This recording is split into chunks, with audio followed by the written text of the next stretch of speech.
Elon Musk is preparing the largest initial public offering in human history. At a $1.75 trillion target valuation, SpaceX would be worth more than every American defense contractor combined. Worth more than the market caps of Coca-Cola, McDonald's, Disney, Nike, and Starbucks all put together. And worth more than the top 10 companies on the London Stock Exchange combined. So if you're wondering who the fuck is buying SpaceX, a company losing $5 billion per year at the largest IPO valuation in history, well, the answer is you. Because within a few weeks, your retirement account is going to be one of the biggest buyers of SpaceX stock, whether you like it or not. And that's because Nasdaq quietly introduced a brand new rule designed specifically to make that happen. But before we get to the rule, you need to understand why this all matters. Because the only way a nearly $2 trillion valuation makes any sense is if SpaceX is actually the company the public believes it to be. But it's not. If you ask 10 people on the street what SpaceX sells, most will say rockets. Some will say Mars stuff, but both are wrong. SpaceX isn't just a rocket company. It's actually 3 businesses stacked on top of each other. And the rocket business isn't even the most important one. There's the good, the bad, and the ugly that comes with this company. And trust me, it gets pretty ugly. So let's start there. It's the part of SpaceX that gets the most attention and creates the least value. XAI is mostly known for owning the social media platform, Twitter. The social media platform X. Anyways, it's also the AI lab Elon Musk founded in 2023 to compete with OpenAI and Anthropic. And a few months ago, SpaceX acquired XAI in an all-stock deal that valued the combined entity at $1.25 trillion, with XAI itself accounting for $250 billion of that. If you're wondering how it's allowed for one of Elon's companies to acquire another one of Elon's companies, the answer is, I have no idea, but it happened. So with a $250 billion valuation, you'd assume XAI is a financially sound company, right? Or at least close to it. Or at a minimum, that the people who built it still work there. Well, none of those things are true. XAI was founded with 11 co-founders, researchers and engineers from DeepMind, OpenAI, Google, and the University of Toronto. It was a true heavyweight team. But by 2025, the company was burning more than $1 billion a month. And by March of this year, every single one of the 11 co-founders had walked out from the company. Then Elon, on his own social media platform, publicly admitted that XAI had to be rebuilt from the foundations up, which is the polite way of saying the CEO of SpaceX just paid $250 billion for an asset that needs to be rebuilt from scratch. And to say that XAI is overvalued would still be a massive understatement. OpenAI generates around $24 billion in revenue annually and is currently valued at around $850 billion. While Anthropic generates over $30 billion annually and is valued around $400 billion. But XAI, who estimates $1 billion in revenue, was bought for $250 billion.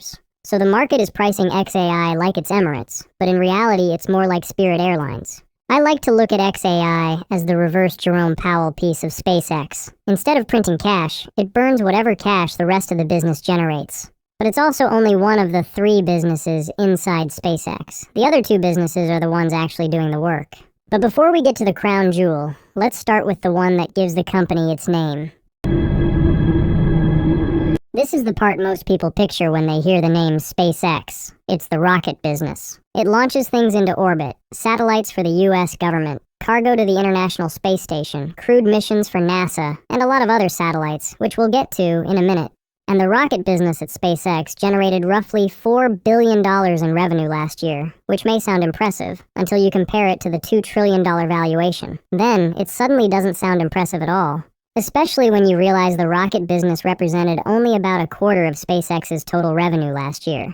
So this brings us to the third business. It's the one most people don't think about when they hear the word SpaceX, but it's also the one that investors care about most, and it's the one that's paying the bills for everything else.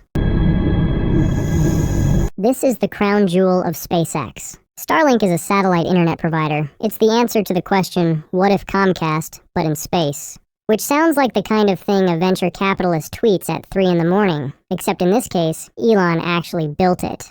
And Starlink launched in beta in 2020, and 6 years later, it's the fastest scaling telecom company in human history. There are now more than 10,000 Starlink satellites in Earth's orbit, each one beaming internet down to a little dish that sits on your roof. The dish points itself at the satellites. The satellites talk to each other. And somehow, this works. Here's what entrepreneur and podcast host Scott Galloway had to say about Starlink. And then the best product, I think, of the last few years has been Starlink. That's amazing. Yeah. I just think it's absolute. I've done podcasts from planes. I can talk to my sons on FaceTime. That product is, all airlines are flying the same tin can, same routes, same bad food, a real point of differentiation for them. And that's also in maritime. I think Starlink is the best tech product. So power to him. When they go public, is SpaceX an amazing company or is it overvalued?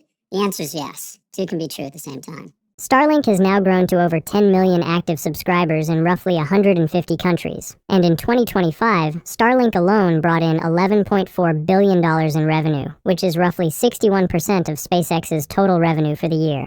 But Starlink's ability to generate revenue isn't even the most impressive part. It's the efficiency underneath that revenue which blows my mind.